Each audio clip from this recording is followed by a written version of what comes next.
اب بچی کے لیے رشتے نہیں آتے، ایک بچی ایسی ہے تو وہ تو مصیبت میں پھنس گئی نا. بھئی رشتے آئیں گے تو ماں باپ ہاں کریں گے نا. ایسا نہیں ہو سکتا کہ بچی کو بغیر کسی کے کہے خود جا کے کہیں چھوڑ کے آ جائیں. تو بچی کیا کرے؟ بچی تو کچھ نہیں کر سکتی. اب بچی مصیبت میں پھنسی ہوئی ہے کہ رشتے نہیں آ رہے. تو امام بخاری رحمۃ اللہ نے فرمایا کہ دیکھو تم اگر اس تصویر کو زیادہ پڑھو گی نا تو اللہ تعالیٰ تمہیں حالات کی مچھلی کے پیٹ سے نکال دیں گے اور نجات عطا فرما دیں گے. تو امام بخاری رحمۃ اللہ نے طلباء کے اوپر یہ احسان کیا کہ ان کو جاتے جاتے ایک عمل بتا دیا جس سے کہ ان کو کسی عامل کے پاس جانے کی ضرورت نہیں ہے.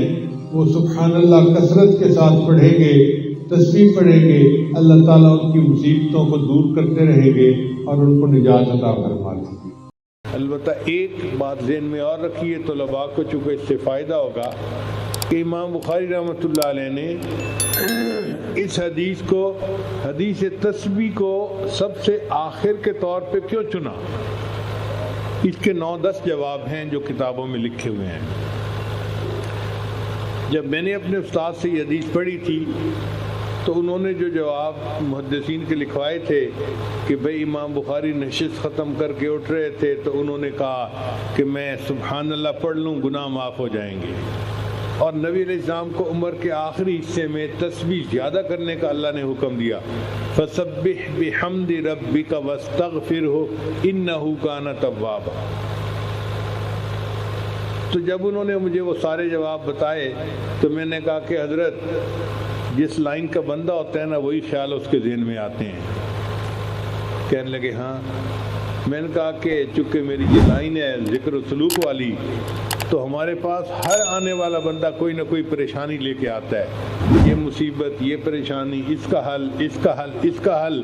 تو مجھے تو یہ لگتا ہے کہ امام بخاری رحمۃ اللہ نے اس کو آخری حدیث کے طور پر اس لیے چنا کہ اب یہ طلباء پڑھ کے گھروں کو واپس جائیں گے، کوئی کاروبار کرے گا، کوئی ملازمت کرے گا، ان کی شادیاں ہوں گی، یہ طالبات گھروں میں جائیں گی، ان کے رشتے آئیں گے، یہ اپنے سسرال کو جائیں گی، پریکٹیکل زندگی گزاریں گے. اور پریکٹیکل زندگی میں ان کو مشکلات کا سامنا ہونا ہی ہے تو یہ مشکلوں میں پھنسیں گے. اس وقت پھر یہ پریشان ہوں گے کہ اب ان مشکلوں سے پھنسنے کی کیا کوئی عمل ہے جو ہمیں بتا دیا جائے. تو امام بخاری رحمۃ اللہ وہ عمل جاتے ہوئے بتا گئے کہ دیکھو طلباء تم اگر تسبیح زیادہ پڑھو گے تو اللہ تعالیٰ تمہاری مشکلات کو آسان کر دے گا. دو دلیلیں ہیں، ایک حدیث مبارکہ سے ملتی ہے. ایک مرتبہ عمر رضی اللہ عنہ نے ایک بندے کو 10 درے لگانے کا حکم دیا. جلاد کو کہا کہ اس کو 10 درے لگاؤ. اب جلاد نے جب اس کو پہلا درہ لگایا نا تو اس بندے نے کہا سبحان اللہ. یعنی اس وقت کے مجرم بھی ایسے تھے کہ جو چوٹ پڑنے پر اول فال نہیں بکتے تھے، اللہ کا ذکر کرتے تھے. تو جب اس نے ایک جو ہے نا درہ لگایا تو مجرم نے کہا سبحان اللہ. تو حضرت عمر رضی اللہ عنہ کا دل پسیج گیا. انہوں نے جلاد کو کہا دعنی، چھوڑ دو اس کو، بس باقی نہ مارو. اب ابن کعب رضی اللہ عنہ بڑے مفتی قسم کے صحابی تھے، وہ پاس تھے. فضحک ابن کعب، تو ابن کعب رضی اللہ عنہ مسکرا پڑے. عمر رضی اللہ عنہ نے ان سے پوچھا کہ من یضحکک، حضرت آپ مسکرائے کیوں ہیں؟ وہ کہنے لگے کہ میں حیران اس بات پہ ہوں کہ سبحان اللہ نے اس بندے کی سزا میں تخفیف کر دی تو سبحان اللہ بندے کی سزا کو تھوڑا کروا دیتا ہے. یہ تو حدیث پاک سے اس کی دلیل ہے. اور قرآن پاک سے اس کی دلیل یہ ملتی ہے کہ حضرت یونس علیہ السلام اللہ کے منشا سے مچھلی کے پیٹ میں چلے گئے. اب مچھلی کے پیٹ میں حضرت یونس علیہ السلام بہت مضطرب تھے. اندھیرا تھا، ایک رات کا اندھیرا، ایک مچھلی کے پیٹ کا اندھیرا، اور ایک وہ سمندر کے نیچے تھی وہاں کا اندھیرا. حضرت یونس علیہ السلام کو مچھلی کے پیٹ سے نکلنے کا کوئی ایگزٹ نظر نہیں آتا تھا، کوئی راستہ نظر نہیں آتا تھا کہ کوئی خروج کا دروازہ مل جائے.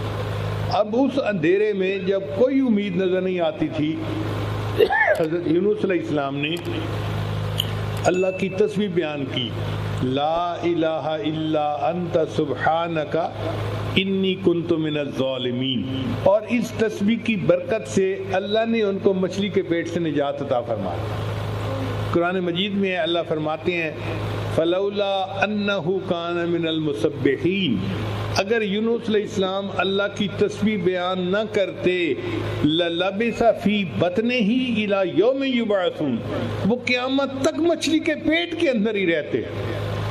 تو یہ تسبیح ایسا عمل ہے کہ جس مصیبت میں وہ قیامت تک گرفتار رہ سکتے تھے، اللہ نے اس مصیبت سے ان کو تسبیح کے صدقے نجات عطا فرمائی۔ تو اللہ جانتے تھے کہ یہ بچیاں گھر کو جائیں گی، اب کسی کے رشتہ ہی نہیں آئے گا، وہ حالات کی مچھلی کے پیٹ میں پھنس جائے گی۔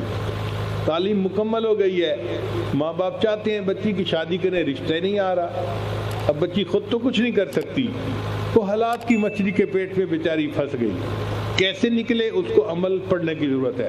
تو امام بخاری نے بتا دیا کہ تم عالمہ ہو، عملیات والوں کے پیچھے بھاگنے کی کوئی ضرورت نہیں، سبحان اللہ کی کثرت کرو گی، اللہ تمہیں بھی حالات کی مچھلی کے پیٹ سے نکال دیں گے۔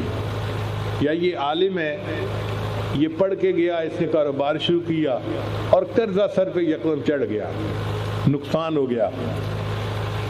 اب کئی لوگ قرضے کی مچھلی کے پیٹ میں ایسا پھنس جاتے ہیں، نکل ہی نہیں پاتے، کوشش کرتے ہیں، دن رات محنت کرتے ہیں، نکلنے کی صورت نظر نہیں آتی، پھر پریشان ہو کے کہتے ہیں کہ جی کوئی عمل بتاؤ کہ ہم ان حالات سے نکل جائیں۔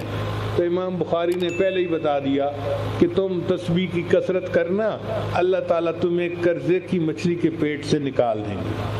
لہٰذا امام بخاری رحمۃ اللہ نے طلباء اور طالبات کو جاتے جاتے ایک ایسا نسخہ بتا دیا کہ اب علماء طلباء کو عاملین کے پاس جانے کی پوری زندگی ضرورت ہی نہیں ہے۔ حدیث پاک کے مطابق تسبیح کی کثرت کریں، اللہ تعالیٰ حالات کی مچھلی کے پیٹ سے نجات عطا فرمائیں گے۔ تو استاد نے اس جواب کو پسند فرمایا تھا۔ بہرحال یہ چند باتیں میں نے پیش خدمت کی، جو غلطی کوتاہی تھی وہ میری طرف سے ہے، اور اگر میں نے کچھ اچھی باتیں کی تو یہ اللہ کی طرف سے ہے۔ اللہ اپنا احسان ہمارے اوپر جاری رکھے اور ہمیں دین کی خدمت کے لیے قبول فرمائے۔ ان بڑے علماء کے سامنے کچھ کہنا میرے لیے مشکل تھا، بہرحال ہمت کر کے میں نے کچھ کہہ دیا ہے۔ جزاکم اللہ